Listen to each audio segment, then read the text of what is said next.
ser pai.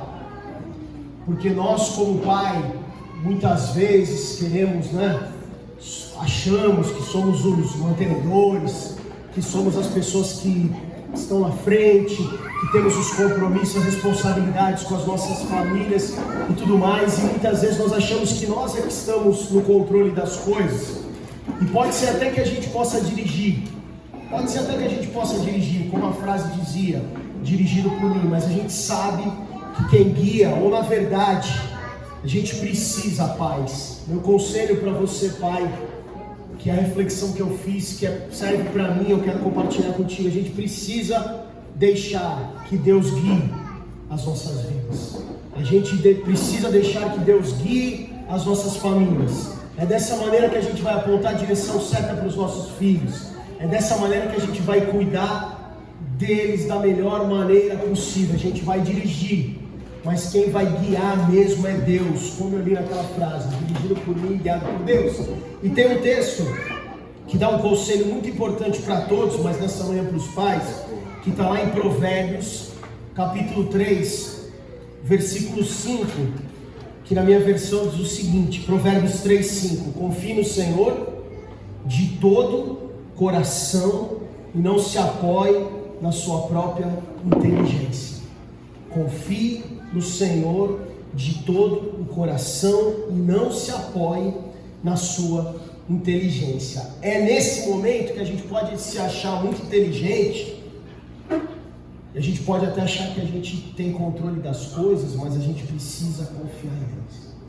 A gente precisa deixar que Ele seja realmente o guia das nossas vidas, que Ele seja o guia das nossas famílias, para que a gente possa então ter uma paternidade guiada por Deus. E Deus é Pai, Ele sabe muito bem, porque Ele tem um filho, e Ele sabe muito bem como Ele pode nos guiar, para que nós sejamos os melhores pais do mundo, para que nós sejamos bons pais, para que nós sejamos pais sensatos, pais misericordiosos, pais inteligentes, pais que possam de alguma maneira apontar a direção para os nossos filhos.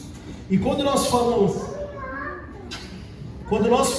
em ser guiados, em confiar neles, dirigidos por nós, mas guiados por Deus, eu lembrei de uma outra história conhecida. Eu queria compartilhar essa história com você. Gênesis capítulo 22, versículo, conta a história de Abraão e conta a história de Isaac. Você conhece essa história, conhece? No versículo 2 do capítulo 22 de Gênesis diz o seguinte: pegue agora Isaac, o seu filho, o seu único filho, Deus falando para Abraão, pegue agora Isaac, o seu filho, o seu único filho, a quem você tanto ama, e vá até a terra de Moriá, ali na montanha que eu lhe mostrar, queime o seu filho como sacrifício.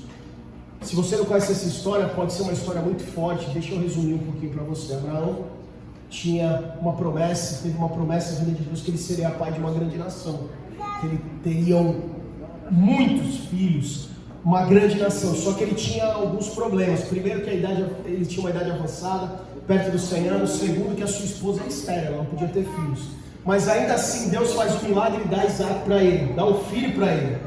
E aí quando esse menino não era tão menino, aprendemos isso com a nossa pastora aqui no estudo de quinta-feira. Você é convidado para estudar o Velho Testamento com a gente às quintas-feiras, 20 horas. Que quando Abraão vai com Isaac até o Monte Moriá, Isaac não tem, como a gente vê nos desenhos da classinha, 8 anos, 7 anos. Não, Isaac já tem 30 e poucos anos. Isaac não era um menino que podia ser enganado. Talvez se eu pegar o Caio e falar, cara, vamos aqui comigo, já é difícil, hein? Já conhece. Pai, por que você não está no caminho de casa? Pai, por que você não está? Tem alguma coisa estranha. Mas Isaac já era grande, já era um cara 30 e poucos anos, um cara velho. Ele não podia ser enganado. Mas mesmo assim, Abraão pega Isaac e fala, filho, nós precisamos ir até ali em Monte Moriá fazer um sacrifício. O único filho de Abraão, Deus fala, vá lá e sacrifique o seu filho. E para aqueles que não conhecem a história, o sacrifício seria mesmo a morte do filho. É pesado falar isso, nós estamos falando de uma história atrás, de um costume totalmente diferente do nosso, mas existia isso, sacrifícios eram feitos. E agora Abraão tem que levar o seu único filho. uma promessa de Deus para que ele fosse pai de uma grande nação, para se sacrificar. E o que acontece aqui, irmãos, é que Abraão vai, leva o seu filho até chegar ao lugar, prepara tudo, amarra o filho, deixa tudo. E Isaac pergunta, se a gente lê o texto, fala: pai, tem alguma coisa estranha, está faltando alguma coisa nessa história. Tu vai fazer um sacrifício, precisa ter algo para ser sacrificado.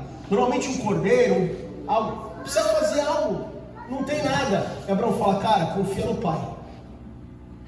E talvez a carroça de Abraão, fiquei pensando sobre isso, talvez a carroça de Abraão, aquela que ele foi com Isaac, com os servos, levando lenha, levando todos os utensílios para fazer o sacrifício, um punhal, um cutelo, o que seja. Talvez naquela carroça também poderia estar escrito: dirigido por mim e guiado por Deus. Guiado por Deus. Porque Abraão confiou em Deus. Em algum momento Isaac fala: pai, está faltando alguma coisa. Ele fala: filho, confia no pai. Confia no pai. E Abraão confiou em Deus até que chegou nesse momento. Enquanto estava tudo preparadinho, ele amarrou Isaac, ele levanta ali para dar-lhe a punhalada. Deus fala: não, para, não. Eu entendi que você entendeu, você está disposto a dar até o seu filho por mim. Não precisa fazer isso. E a história segue então, e aí sim aparece outro animal para ser sacrificado, e ali os dois voltam felizes para casa. Por que essa história foi importante para mim? Porque primeiro, Abraão confiou no pai dele, que era Deus. Pais, como disse o texto de Provérbios, nós precisamos confiar em Deus. Nós precisamos confiar em Deus. A nossa família será uma bênção, nossos filhos serão abençoados se nós, pai, tivermos a nossa confiança em Deus, e através disso nós pudermos ser guiados por Deus, dirigidos por nós, mas guiados por Deus, para que a gente possa mostrar o caminho. A melhor maneira, a melhor decisão que nós podemos tomar aqui, aquilo que nós entendemos como sendo os conceitos que Deus tem para nós, o Evangelho tem para nós, que isso seja aplicado na vida dos nossos filhos. E a gente possa mostrar o caminho. E a gente possa confiar em Deus. Porque vai ter dia que está difícil, que está luta, que não tem dinheiro na conta para pagar o boleto, porque está complicado, porque a gente está sozinho, se sentindo sozinho muitas vezes, e a gente ali está numa luta, e a gente está ali numa dificuldade, e a gente precisa saber que tem alguém que a gente pode confiar. Pais, confiem em Deus, acima de tudo. Confiem em Deus, é a melhor escolha que vocês podem fazer. Vocês podem até assumir que estão dirigindo, como eu vi lá no caminhão, dirigido por mim, mas nós somos e devemos ser guiados por Deus. Filhos, assim como Isaac não viu nada, falou: não tem cordeiro, não tem, o que vai acontecer? Está faltando uma coisa, Isaac confia no seu pai Abraão. Assim como Abraão confiou em Deus, Isaac confiou em Abraão. Filhos, confie nos seus pais. Filhos, se você ainda tem o privilégio, como eu tenho, de ter meu pai aqui, confie no pai. Confie na direção do pai, confie no conselho do pai, confie no privilégio que nós temos de ainda ouvir algumas palavras, de ainda termos alguém que possa nos mostrar a direção daquilo que Deus tem compartilhado.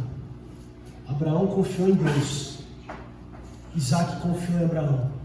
Guiados, nós podemos até guiar, nós podemos até dirigir, mas quem guia é Deus. E assim como Abraão e Isaac, a minha oração nessa manhã é que eu e você, como os pais, possamos confiar em Deus para que Ele nos guie nessa missão de apontarmos o caminho para os nossos filhos, nessa missão de direcionarmos eles num mundo tão cruel, num mundo tão difícil, coisas tão complicadas, que Deus nos dê sabedoria para podermos mostrar a direção. Mas para isso eu e você precisamos confiar. A gente pode até achar que dirige, mas quem guia é Deus. Isso não pode ser uma dúvida para nós.